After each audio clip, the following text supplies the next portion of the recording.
Bueno, a ver, imaginemos por un momento la sensación de estar atrapados en una habitación.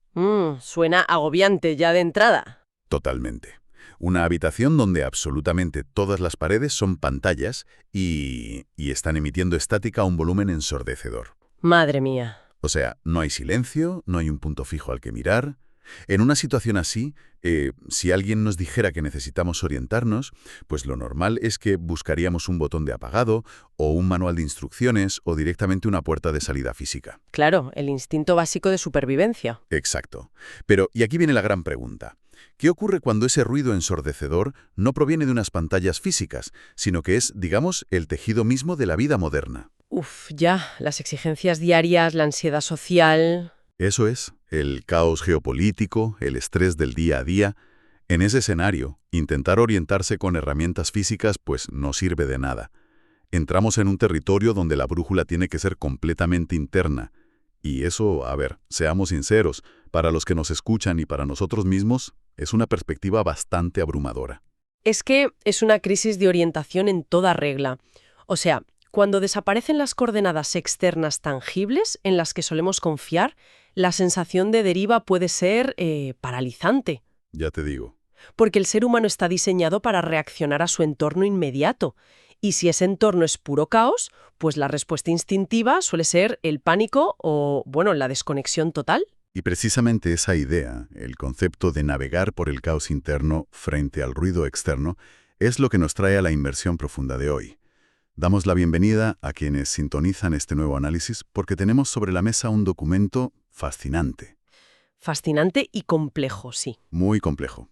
Es el texto conocido como La Cátedra del Verbo Divino, fechado el 1 de octubre de 1939. Y hoy nos vamos a centrar específicamente en el segmento 5, que abarca los párrafos 41 al 50. Un segmento clave, desde luego. Lo es. Nuestra misión en esta inmersión es comprender el rol de la figura de Elías, pero no solo como un personaje histórico, sino como lo llama el texto, el portavoz de la luz y un guía espiritual activo. Me entusiasma muchísimo la arquitectura poética de estas ideas. Es que tiene una profundidad literaria enorme. Totalmente. Porque le da la vuelta a tres conceptos fundamentales que redefinen la tradición. Una nueva visión de la oración, el uso de lo que llama instrumentos de fe frente a las adversidades y la transformación brutal de la figura de la cruz. Y para abordar un material con una carga simbólica tan profunda, vamos a mantener, como siempre hacemos, nuestra postura analítica. Por supuesto. El objetivo aquí no es adoptar una doctrina ni debatir la validez teológica del documento desde nuestras creencias personales. Lo verdaderamente enriquecedor es adentrarnos en el texto para entender los engranajes de sus metáforas. Desgranar el texto, vaya. Eso es, examinar su lógica interna y descubrir cómo propone soluciones a problemas humanos que son universales. Es un ejercicio de pura exploración filosófica y de descubrimiento. Pues vale, vamos a desgranar esto. Antes de hablar de las herramientas espirituales o de la oración, necesitamos entender dónde se encuentra el rebaño, que es como el texto se refiere a la humanidad o a los creyentes. Exacto, el punto de partida. Porque para necesitar un guía tienes que estar perdido en algún sitio. Y el texto, a ver, no pinta un panorama precisamente idílico del entorno humano. No, desde luego que no. Si nos fijamos en los párrafos del 41 al 45, Elías habla de consolar al rebaño y prepararlo, pero alejándolo de las influencias materiales. Y usa palabras fuertes. Se refiere al mundo material, y lo cito textualmente, como este valle de lágrimas, y también habla de un destierro. Un exilio, sí. Eso es. Habla del rebaño viviendo en el exilio para su restitución. Un momento, porque la palabra exilio tiene unas connotaciones pesadísimas. Hombre, claro, implica que te han echado de tu casa. Exacto. Implica que uno pertenece a otro lugar y ha sido expulsado por la fuerza. A mí personalmente me cuesta ver por qué se utiliza un marco tan sombrío de entrada. ¿No es una visión, digamos, excesivamente pesimista de la experiencia humana? A primera vista podría parecerlo, sí. Suena a castigo medieval. Pero la clave está en el mecanismo interno que propone el texto. A ver, explícame eso. En esta narrativa, el concepto de exilio no funciona como un castigo en el sentido penitenciario tradicional. No es una prisión donde se sufre por el mero hecho de sufrir para pagar una culpa. Vale. El documento plantea que los espíritus moran en este plano material con un objetivo de restitución. O sea, un proceso de reparación, de aprendizaje y no una simple condena. Si conectamos esto con el panorama general, la premisa es que la materia tiene una fuerza gravitacional inmensa. Atrapa la atención, genera apegos constantes, fomenta el ego humano. Es como el ruido del que hablábamos al principio, como el ruido material de la vida moderna, las distracciones constantes que ahogan nuestras necesidades más profundas. Tal cual. El texto expone abiertamente que al ser humano le atraen mucho más los elementos tangibles del día a día que las revelaciones del espíritu. Por tanto, el destierro es en realidad el taller de trabajo, el lugar donde te remangas. Y aquí es donde entra la figura de Elías. Eso es. Y fíjate que no se presenta como, qué sé yo, un general militar que viene a organizar una fuga de esta presión material. Ya, no viene a sacarlos físicamente. No. Se presenta como la manifestación o representación de la luz del Espíritu Santo. Su función principal es iluminar la fe del rebaño. ¿Para qué exactamente? Para darles esa atracción mental y espiritual necesaria, para que no sean completamente engullidos por ese materialismo que los ancla. Oye, me gusta mucho esa analogía. Es como si el mundo material fuera un campo gravitatorio demasiado denso. Exacto. Si intentas salir tú solo con tu propia fuerza física, pues te estrellas. Necesitas una propulsión externa, que en este caso sería esa luz que aporta el guía espiritual, para, digamos, alcanzar la velocidad de escape. Esa es la mecánica subyacente del texto, sí. El documento asume que el individuo no tiene la fuerza por sí solo para romper esa inercia material, porque, está constantemente bombardeado por ella. Lógico. El guía lo que hace es proporcionar la claridad para ver más allá de esa fricción inmediata del día a día. Vale, pero claro, si aceptamos que este mundo es un lugar de exilio y que es un entorno súper ruidoso, la pregunta del millón es, ¿cómo llamamos a casa? Claro, ¿cómo te comunicas? Exacto, ¿cómo nos comunicamos con lo divino desde un lugar tan denso? Y eso nos lleva a uno de los puntos que considero sinceramente más revolucionarios del documento, la redefinición total de la oración, en el párrafo 46. Es un pasaje bellísimo, la verdad. Lo es. Hay un versículo ancla que dice, esa oración, esa conversación que entabléis con el Divino Maestro, sea expresada con el corazón. Y el texto exige, de forma muy contundente, abandonar la vanidad, el egoísmo y la maldad, para poder elevar esta oración de forma limpia. Lo fascinante de esto es el contraste, fíjate. A ver. Porque la oración tradicional, en muchas culturas, a menudo puede ser algo muy mecánico, algo que se recita de memoria. Sí, como una fórmula matemática. Exacto. Pero la exigencia de este texto es completamente distinta. Pide una oración que debe ser sentida por vuestro ser. Promete incluso que llegará el instante en que, y cito, solamente con vuestro pensamiento limpio se podrá buscar al Padre. Ya, pero a ver, voy a ser de abogado del diablo un momento. Venga, dale. En la práctica, la vida humana es caótica y está llena de estrés mundano.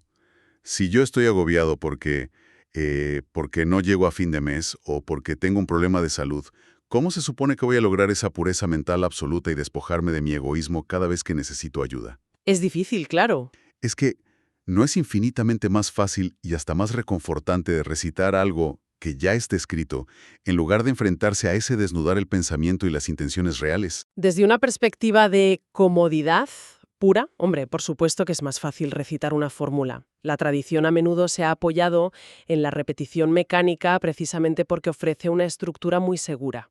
Te da paz mental sin mucho esfuerzo analítico. Exacto. Pero el texto hace una crítica muy afilada a ese modelo. Argumenta que recitar de memoria mientras tu cabeza está pensando en la lista de la compra, o rezar con el único propósito de obtener una ventaja material, opera exactamente en la misma frecuencia que el ruido del mundo. O sea, estás usando las herramientas del exilio para intentar comunicarte con lo divino. Has dado en el clavo. Esa exigencia de un pensamiento limpio no es un capricho. Es exactamente lo que asegura que la oración sea escuchada. El ego y la vanidad son la estática del canal.